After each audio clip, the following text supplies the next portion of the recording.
నమస్తే everyone, welcome to our channel. ఈ వీడియోలో మనం వంకాయ కాబోలి చనా కర్రీ ప్రిపరేషన్ చూస్తున్నాము. ఈ కాబోలి చనాని ఇంగ్లీష్లో చిక్ పీస్ అంటారు. వీటిలో హై ప్రోటీన్ కంటెంట్ ఉంటుంది. ఈ చిక్ పీస్లో హై ప్రోటీన్ కంటెంట్ ఉండడం వల్ల పిల్లలకి వీక్లీ వన్స్ మీరు కానీ కర్రీలో కానీ యాడ్ చేసుకున్నట్టయితే ప్రోటీన్ సప్లిమెంట్ కింద యూస్ అవుతుంది. అండ్ ఈ స్టైల్లో కర్రీ ఒకసారి మీరు ప్రిపేర్ చేయండి, టేస్ట్ అయితే చాలా బాగుంటుంది. అండ్ ఈ కర్రీ మనం పులావ్తో కానీ లేదా ప్లెయిన్ రైస్తో కానీ చపాతీ పూరి దేంతో అయినా కూడా టేస్ట్ చాలా బాగుంటుంది. ఒకసారి ట్రై చేయండి. ఇప్పుడు ప్రిపరేషన్ ప్రాసెస్ చూద్దాం. ముందుగా కడాయి పెట్టుకొని అందులో 2 టేబుల్ స్పూన్స్ ఆయిల్, తాలింపు కోసం ఆవాలు, జీలకర్ర, ఎండుమిర్చి, కరివేపాకు యాడ్ చేసుకొని చక్కగా ఫ్రై చేసుకోండి. తాలింపు ఎర్రగా వేగిన తర్వాత కట్ చేసుకున్న ఉల్లిపాయల ముక్కల్ని యాడ్ చేసుకొని ఉల్లిపాయలని గోల్డెన్ రెడ్ వచ్చినంత వరకు ఫ్రై చేసుకోవాలి.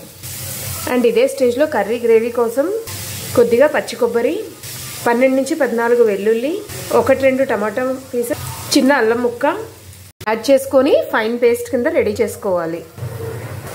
ఈ విధంగా ఉల్లిపాయలు వేగిన తర్వాత 1/2 టేబుల్ స్పూన్ పసుపు, కర్రీకి తగినంత సాల్ట్, ఫుల్ స్పూన్ కారం, అందులోనే మనం ఇందాక గ్రైండ్ చేసుకున్న టమాటా ప్యూరీ యాడ్ చేసుకొని ఇవన్నీ చక్కగా మిక్స్ చేసుకోండి.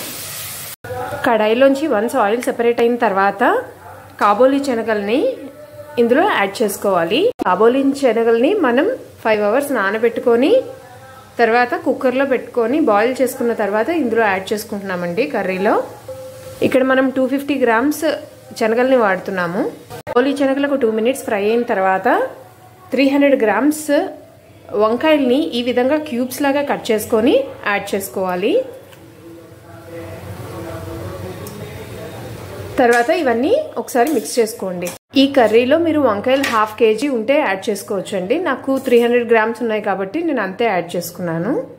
వంకాయలు మాత్రం కట్ చేసుకున్న వెంటనే కాస్త వాటర్లో యాడ్ చేసుకుంటే డార్క్ షేడ్ అనేది రాదు మీకు.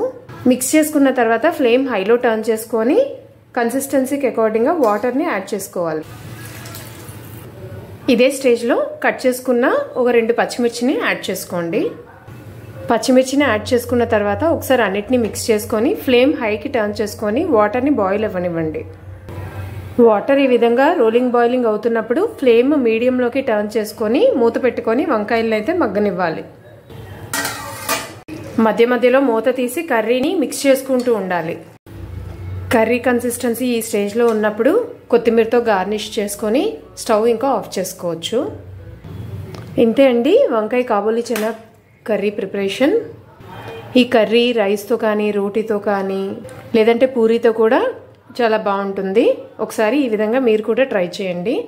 మీకు కానీ ఈ వీడియో నచ్చినట్టయితే please like and subscribe. Thank you for watching.